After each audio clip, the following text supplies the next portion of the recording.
alone.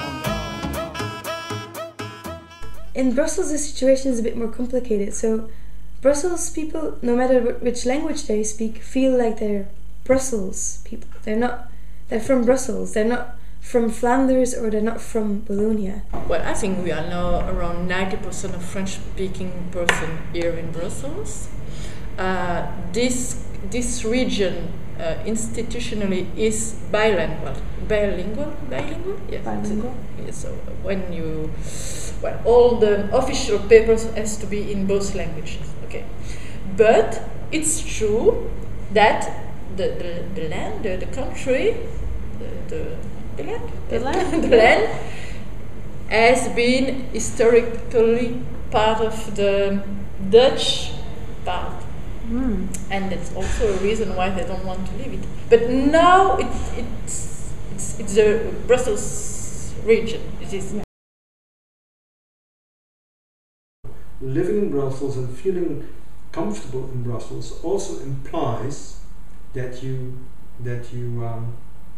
use French as a vehicle of daily communication.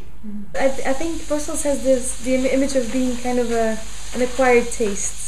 I have a lot of friends who live there now and who love it there and love just being there. And it's kind of growing more and more popular with young people these days. But it's always had the image of being kind of a working city, not a sleeping city. How did you find life in Brussels as a Flemish speaker? Well, at the very beginning, there's a certain degree of anxiety that you don't belong in the city, because it's well known to be a francophone city. It is. It's also a fact, and that's also a cultural thing, that Flemish people in general don't like living in large cities.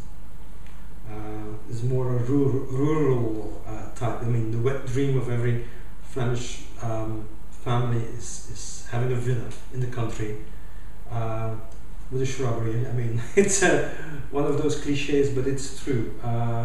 Not in general, not the type to live in large cities. So that's one thing. The language is another thing. The fact that Brussels, I mean, large cities, it's not always safe, not always clean. People from very different origins live here. So all of this creates a certain fear, and it takes a while to fit in. But once that I live here for a while, I mean, let's say a year, it takes a year to adapt, and then you feel that there's no reason to feel afraid, to feel as if you don't belong here. And then I consider myself, and I still do, even now I moved, I consider myself as being someone from Brussels. Yes. A lot of Flemish-speaking people in Brussels feel a bit frustrated because they're a minority, and when you go to a bar in Brussels, for instance, or a restaurant, it's not often that you're spoken to in Flemish, which is fine, because I mean, that makes sense. If the majority is French speaking, they would start in French first, because that's your best guess. But there are also bars where people refuse to speak Dutch if you are Dutch speaking. And I know some people who kind of, even though they speak French, kind of refuse to speak French back then, because the whole tension. So that makes it a bit more difficult. I remember once you telling a story about, or you coming back from the post office, and you had tried to buy stamps. 10 stamps, yes. In Flemish. 10 stamps in Flemish, yes. Because the post office, they have to be bilingual. It's part of their requirements to get the job. And I must have asked for someone who is selling stamps all day, it was a very, very difficult question. I asked him, can I have 10 stamps, please? That was my question. And didn't understand, or didn't want to understand. It's not always clear which are the two. Mais moi, d'abord, je me sens, je crois, plus bruxelloise que belge, parce que Bruxelles, pour moi, n'est pas tout à fait la Belgique. J'ai même envie de dire peut-être c'est le bon exemple de ce que la Belgique devrait être. Donc un endroit où les deux langues, ou même plus que deux, parce qu'à Bruxelles on parle beaucoup de langues, officiellement 3, mais inofficiellement beaucoup plus. Donc pour moi, Bruxelles est un peu l'endroit exemplaire pour moi de la Belgique, sans trop de nationalisme, où il y a une sorte de melting pot de culture. Mais donc, moi, je me sens peut-être plus bruxelloise que belge. In Brussels, you've got many other languages than just French and English, and Flemish. You've got also Romanian and much Arabic, and you've got it's multicultural and multilinguistical, and so I think that's also a reason why there's lots of French in Brussels. That's because Arabic persons or Romanian or Polish or I don't know, I think they will more easy learn French than Flemish, because with French they can go in France and other countries. With Flemish they only can go in Flanders or maybe in Holland. My name is Michelle Folland.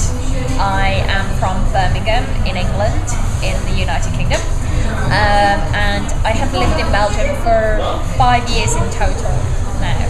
Brussels is very easy for an expat to live in because it's so international with all the institutions.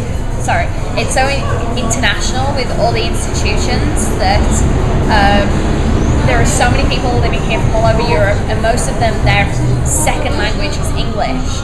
So a lot of people here speak English, including the locals. For an example, I walked into a shop and tried to ask for a bottle of Fanta in French, and the shopkeeper just turned around to me and said, "It's okay, we can do it in English." So I think it's a very easy place to move to, as opposed to the only other easy place to move to for an English person would be another English-speaking country. But it's very easy to live here, from a language perspective anyway, I think. I think if there was not Brussels, there was no more Belgium since a long time, because it's really a problem if you want to separate.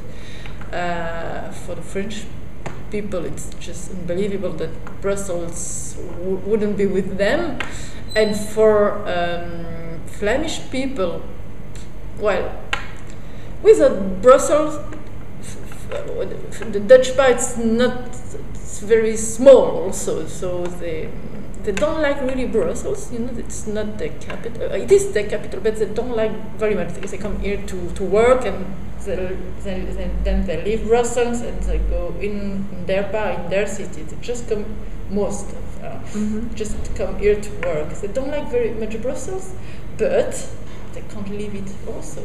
So, and Brussels alone, well, we always speak about Washington DC as example, but I don't know if it has any sense. Yes, because the French elite knows that they have to speak Dutch to stay the elite. And there is a significant number of real bilingual French, mother tongue French speaking, but perfectly bilingual youngsters, people in their 20s. They're now entering the job market, or are already on the job market, and they are, of course, it is. It could be a game changer. You don't know, because they are not in the. They're too young to be in the. They're not the decision makers yet, but they will grow into it. And although we're still talking about a minority of the Brussels population, but it is not the most insignificant minority. We're talking very often the kids of people. I mean, people who basically run the country.